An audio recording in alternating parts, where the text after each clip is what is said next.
So inversions, they're challenging, but they're so beneficial for your body. They are good for your circulatory system, they're good for your immune system, endocrine system, they're good for relaxation. And it just gives you an overall feeling of accomplishment and peace and serenity when you can move into an inversion and find some stillness there and a place to go in and reflect, right? So a lot of stuff going on in inversions. They're very challenging. They're supposed to be very meditative, but working into the inversions can be super challenging, distracting, and thought-inducing. And so we're going to give you here a few different modifications for gentle inversions. They're not 5-star yoga poses. They're not Instagram-worthy yoga poses, but that's not what this is about. So finding these postures in your body that you can really go in and take advantage of the benefits of inversions. So the first one I'm going to do is tabletop. It's an unlikely inversion. You wouldn't assume it would be one, but it definitely is because your heart will be above your head. So we're going to move into tabletop with a twist, okay? So I'm going to take hands and knees pose. I'm going to twist to my right first so that you can see. I'm going to keep my right hand on the floor and then right where it is, and I'm actually going to come to my fingertips. So my left hand can come over underneath the right arm off to the right side of my mat. My left shoulder is going to set right down on the floor, right where my hand, kind of behind where my hand was. And then just gently take your side of your head to the floor. I like to cross my left ankle over my right ankle here just to make this a little bit less active, but still active, right? So it's not like you're just dumping here. And then you can open your heart. You could even bind if you want. You can take your left hand around to your right side, or your right hand around to your left side. You can take your right arm overhead and twist. But this is just a super gentle inversion. Your heart is above your head. It's also a twist. So it's so good for your body. Good for your spine. Again, good for your circulatory system.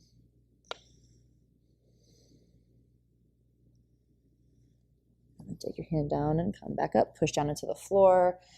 And then come back up to hands and knees. So if that was really hard, not gentle at all for you, a blanket would be nice to have. I'm going to do the other side of the blanket. So if you have a blanket for your shoulder, it lifts it up a little higher and doesn't put so much pressure on the back muscles. So my left hand is forward, my right hand's going to come through. Again, my right shoulder is going to set right down on the floor underneath, right where it was. My head on the floor here. This is a little bit more gentle. And again, if you want, you can cross your ankles. See which one feels better. Sometimes it just helps to have that crossing. And if you want your left hand to come around to your right side, or your left arm overhead, so you can lengthen the left side ribs.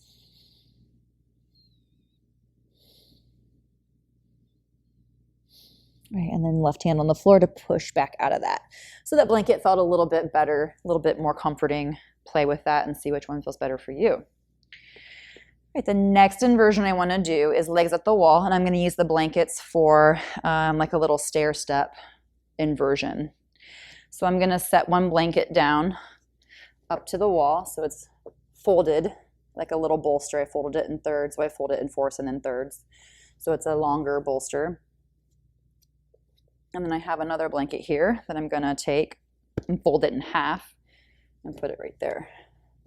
So what you could even do here is have another blanket come underneath this one and have it be slightly bigger, slightly longer, if you will. And then that could even double up like that. So, I mean, you can fold these blankets however you want, and then you could have a third blanket coming out here.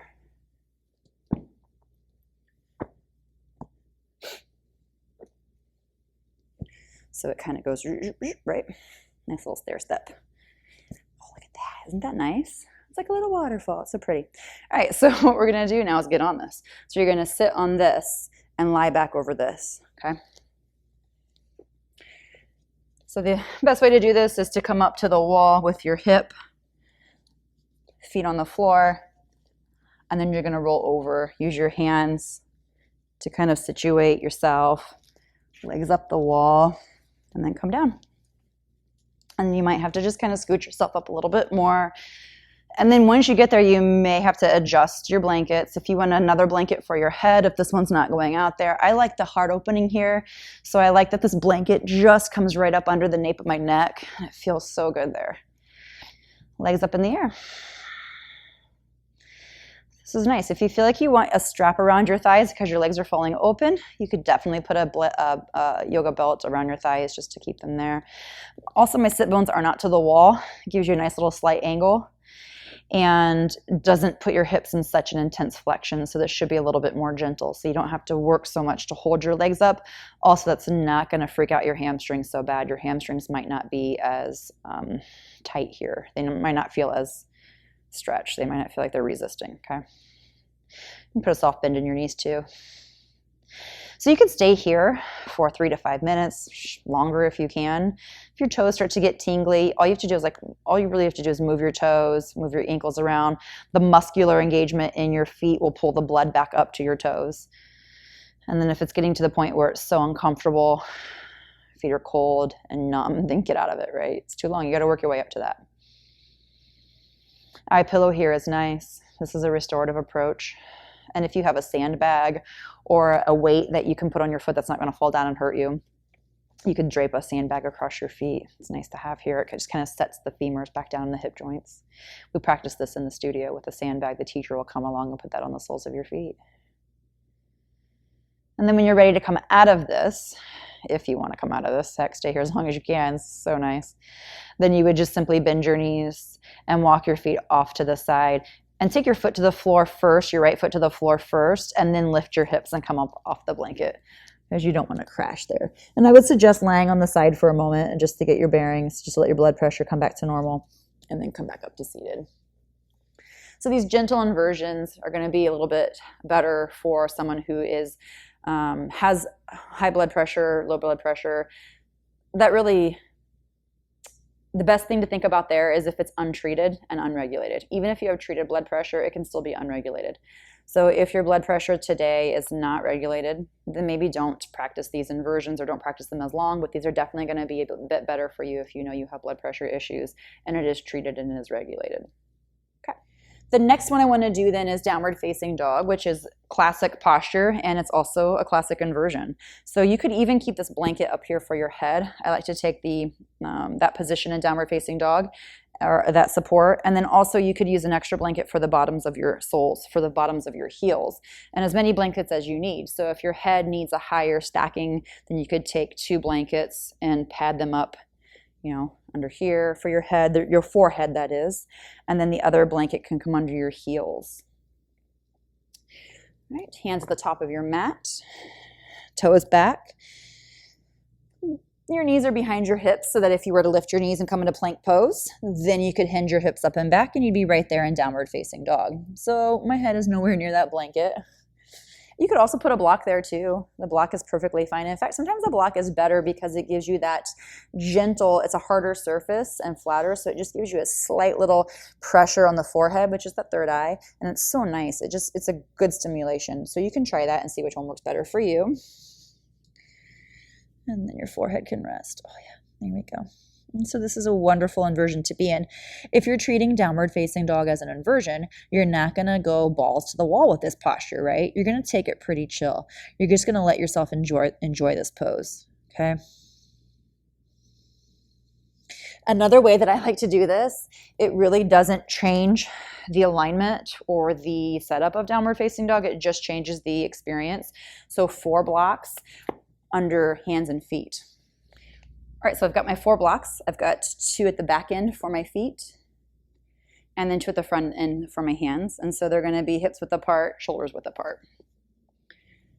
And it's just a neat sensation. It just feels floaty, and it's more of a mental thing. Again, it's not gonna be an actual physical shift, but it is definitely a mental thing. The way that your senses are feeling the support, the foundation, it's going to affect the way that you experience the posture.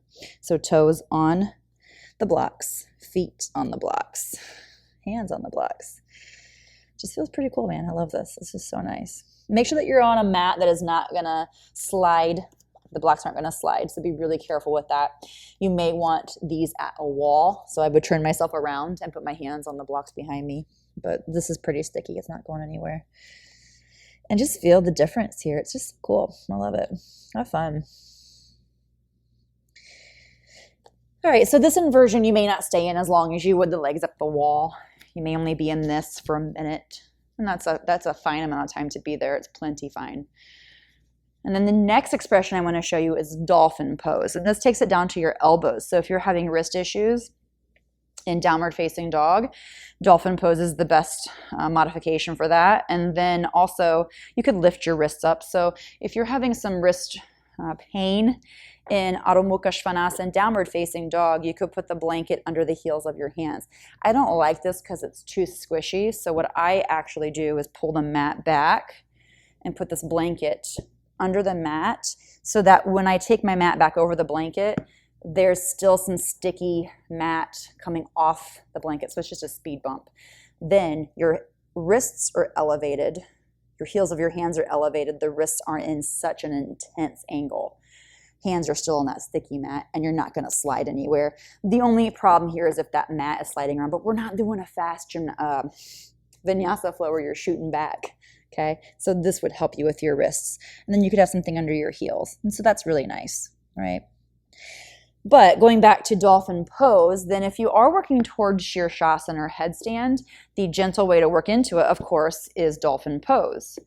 And in dolphin, your elbows are on the floor, palms are together. You can definitely interlace your fingers, but avoid squeezing them and white knuckling because that tension climbs up to your shoulders. So I like palms together here, or fingers loosely interlaced, so the heels of my hands are squeezing and there's like a little hole inside, like a little nest. When you do take headstand, eventually you open your hands, so I think that's really good training for that. We want to keep the wrists on the floor, the elbows and the center of the forearms on the floor. Line up here is elbow, center of your elbow, the elbow bone back here, underneath the center of your shoulder, right here. Or like the back, you can think the back center lines up since that's where the elbow is right there, okay? So it's not out and it's not in, and this is not gonna work, okay? It's just not accurate. As wide as your shoulders are, that's how you want your elbows. And then you can lift up your knees here. You can still use the blocks here for your heels. I think that's really nice. In dolphin pose, this gets confused as a big shoulder stretch. So we're not doing this in this posture. We don't want to shortchange your breath. We want to encourage natural breath rate. So just let your head hang down here and keep your shoulders over your elbows. This is definitely going to work up the triceps and the arm muscles here. So you might feel fatigue happen quickly in this. Just like the wrist issue, if you have shoulder mobility issues, lifting your elbows up slightly higher than your wrist is going to push your shoulders back and give you a better base and more mobility. So same thing as I did in downward facing dog. I would take this blanket back a little farther though. Put it under my mat. It's not even. And then flip this mat back out over it. This may be a little high, but same idea. Elbows are on the blanket, and then my hands are out on the floor. This sends the shoulders up higher and takes it out of this massive extension that has to happen, or flexion that has to happen in your shoulders. So instead of here, then it's more here. Okay, so if you know that you have a hard time reaching your arm above head and your mobility is pretty limited in this, pad up your elbows, give them some extra height. Hands together. Tuck your toes and lift up, and that feels a lot better. Oh, and I don't feel like I'm really using my arms as much here. So even though I have the mobility, I think I would prefer this as a gentle inversion if I'm having a rough day, and I would stay here. Yeah, this is nice. I like this. Another option here then is to put an extra blanket for under your forehead, just for an extra little head support. So if you wanted to take it a little extra cushy, you know, your head's here. Then it's like doing headstand, but it's not at all. There's no pressure on your neck. And if headstand is a mentally challenging practice for you, a mentally challenging posture, because you're afraid of putting your head on the floor, this is a good training wheel for that. It's starting to make that connection of your head to something, and it's telling you this is safe. Because there's no pressure on your neck, the head is not holding any weight, there's just connection. So that'd be something really good to work with if that's your struggle. right, and then one more inversion that could also be a back bend is bridge pose. So I'm going to move this stuff out of the way and get some blocks. So you can use one block or two blocks. If you have a yoga wheel at home, I love using those for this. So you could use a yoga wheel. This also will transition you into legs up in the air, so a prep for shoulder stand, and it's a gentle approach to shoulder stand as well. All right, have those blocks handy. Lie down. And then we're going to take first the hips up and then the block under your sacrum. So foot alignment doesn't matter here. You're going to have a block handy. When you put the block under your sacrum, you could go the shortest height where the biggest surface area is under your sacrum, or you could flip it up to the second height, but I would not go third. I feel like that's just a little too wobbly. I like the shortest height because then I can add an extra block. You can't really add two blocks here. That's going to suck. So I have one block on its shortest level first. So if you're pitching forward like this and your glutes are not on the block, it's not going to feel good. So kind of crawl back so you can feel your glutes being stretched down towards the backs of your knees. So you're almost hanging off of your glutes on this block, off of this side, the side closest to your back. Then get the other block and lift if you're using two. If you're not, it's fine. And then there, same thing. Position yourself so those glutes are kind of being stretched away, pulling the low back long. But don't lean back so much that your blocks tilt or teeter-totter. And then this is a nice little inversion. Your heart's higher than your head. Practicing a small Jalandhara Bandha, where your chest is coming towards your chin. And it's a little throat lock. And of course, this is a back bend. So if this is really not good for your back, if it feels awful, then you could always put your feet up on a chair seat, or you could take your knees up and your feet up to the ceiling.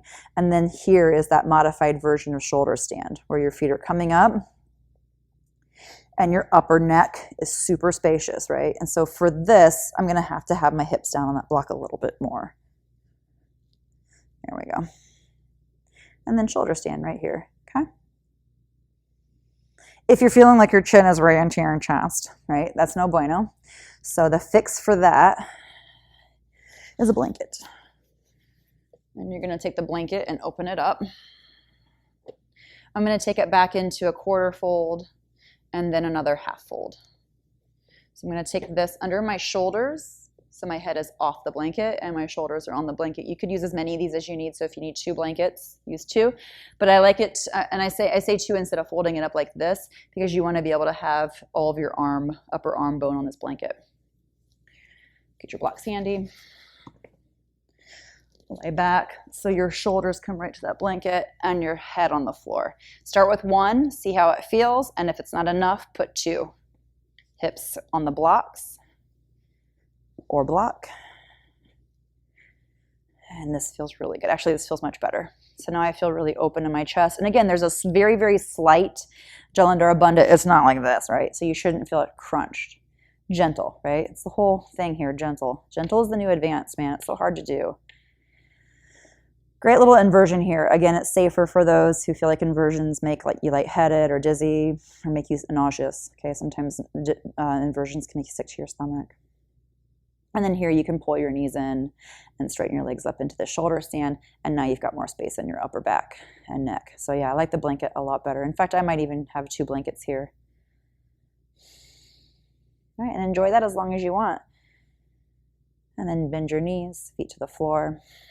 Use your core to lower your feet down, and then press up using your glutes and the backs of your hamstrings. Move the blocks and lower down. And after your inversion practice, you can start to hug knees to chest. I'm going to come off this blanket and give yourself a little knee squeeze, Apanasan. Hug in, roll around a little bit, especially if you're just coming out of that supported bridge as an inversion. You're going to feel that in your low back. And we'll take a very gentle little twist here. Open your arms and take your knees off to one side.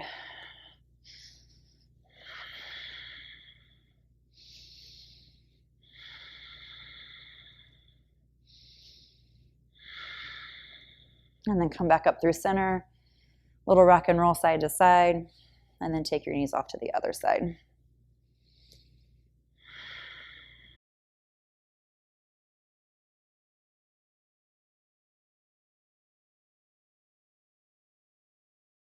All right, and then come back up through center. And then I'm going to come up to seated. And one little thing I want to show you at the end of any kind of practice, whether it's inversion or not, coming up to the wall.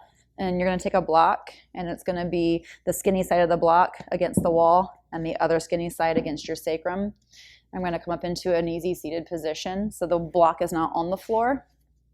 You're holding the block up with your sacrum and the wall. And stack your head up over the back of the hips, which is against the block. And then just practice a little breathing here, in and out of your nose. Let your hands rest on your thighs. You can always cup your hands in your lap. And feel your chin stack up over your chest. The top of your head is open and kind of parallel to the floor, so you feel that balance in your head.